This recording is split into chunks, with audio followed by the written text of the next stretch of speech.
What's up, guys? Welcome back to another episode of Smoking Jazz Barbecue. And today is Valentine's Day, guys, and it's gonna be a great day. I know. By the time this is airing, which is right now, you guys are wondering, why is he saying Valentine's Day? It's already passed.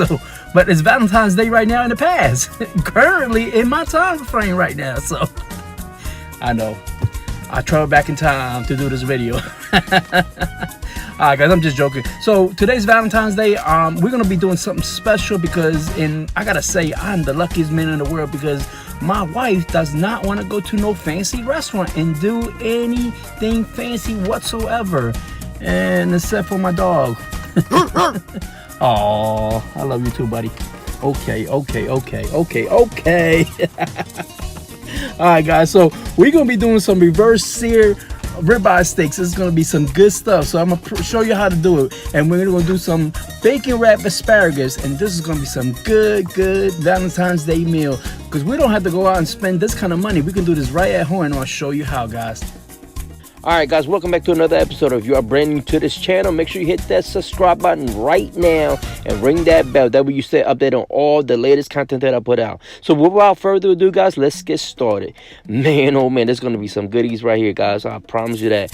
All the ingredients that you see right here is going to be listed down below in the description box. It's going to be made easy for you guys to get these ingredients. Oh man, take a look at them steaks, guys. Take a look at them ribeyes. Oh yeah. Oh man, I just had a moment, guys.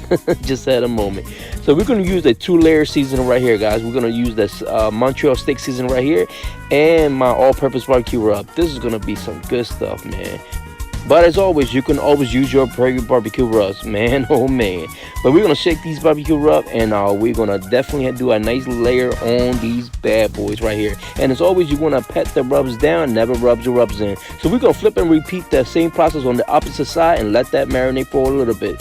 And these asparagus are going to be so simple to make, guys. All we're doing is taking some hickory bacon and just wrapping them around it. As simple as that, guys. Nothing hard. It does not take a rocket scientist to do this, guys. Take a look at that.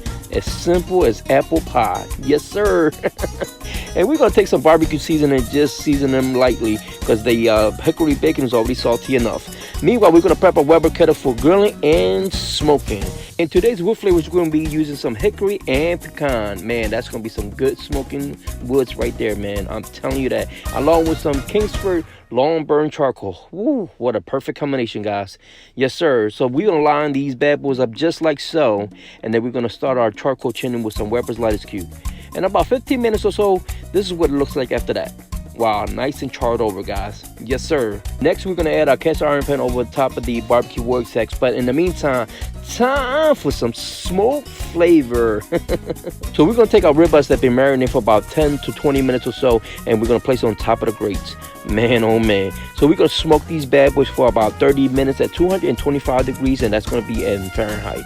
Next, we're going to add our meat probes to these bad boys right here, and we're shooting for a target temperature of 115 degrees. And I'm going to pull them off and then place them back on the grill later to sear them, and that's why we're going to do the reverse sear. Whew, can't wait, guys. We're going to adjust the vents and the dampers to maintain that 225 degrees smoking temperatures. Meanwhile, we're going to prep our potatoes for some grilled Parmesan potato wedges. Man, oh man, there's going to be some good addition to our dinner tonight. I can't wait to dive in, guys. Alright, guys, so as you can see right here, I'm going to use some grapeseed oil, and we're going to use it as a binder. Next, I'm going to add all my all-purpose barbecue rub, but as always, you can add your favorite barbecue rubs, guys. And we're going to call all sides on this as well. As you can see, we almost reached that target temperature to pull our ribeyes off. But before we do that, guys, we're going to add our bacon wrapped asparagus to our Weber kettle so we can get a little smoke flavor to them and cook them up nice and thoroughly. Oh man, can't wait to dive in, guys. And as you can see, we're almost at that target temperature. Oh yeah, take a look at that, guys. Oh man, this is gonna be some good goodies. And as you can see by that picture, guys, we have reached our target temperature. So we're gonna take our ribeyes off and let them rest for a little bit so all the juices can go back to the original places. Oh man. And then we're gonna take it back to the grill, and we're gonna sear them up, guys. That's gonna be some good stuff right here, guys.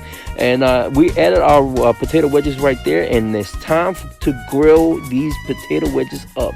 Oh yeah, take a look at that, guys. Now this is one of the best part of all. we're gonna take a look at those grill marks. Yes, sir. And our bacon wrap asparagus are done, and it's time to sear our steak. Oh yeah, you hear that sizzle, guys? You hear that sizzle?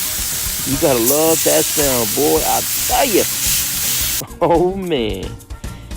Now we're gonna flip into the other side, guys. So we're gonna make sure we're gonna get a nice hash mark on them. Oh man, I'm telling you guys, take a look at those hash marks. Woo, pretty, pretty. Hey, sexy. Oh man, let's take a close-up look, guys. Let's take a close-up look. Oh yeah. Oh, she is sexy. Oh yeah. All right, guys. So it's time to add our thyme, our garlic, and our butter, so that way we can infuse some more flavor to these steaks, man. If you never cooked steaks this way, I don't know what you've been doing, if you've been hiding underneath a rock or something, but this is the best way to cook our steaks, man. So we're gonna temp them, and the perfect temperature for me to pull these babies off is gonna be at 135 degrees, and that's gonna be Fahrenheit, and that's gonna give me a nice medium rare steak. Man, I can't ask for nothing better, guys. Woo, yeah. So time for the big review. Let's take a look at that. Woo, man. Oh, slicing just like butter. Take a look at that.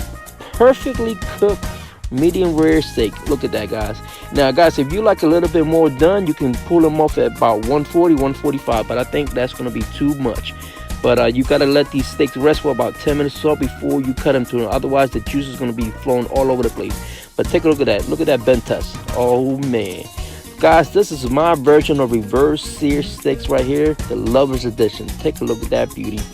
This is my Valentine's Day meal for my wife and I. Alright guys, so this is the best part of all. So we're gonna get a bite out of these steaks and see what they are about. Look at that pinkness, that medium rare, that perfect steak, guys, especially for Valentine's Day. Woo. Melts like butter. Oh wow, that's good. I gotta get another piece, guys. Take a look at that.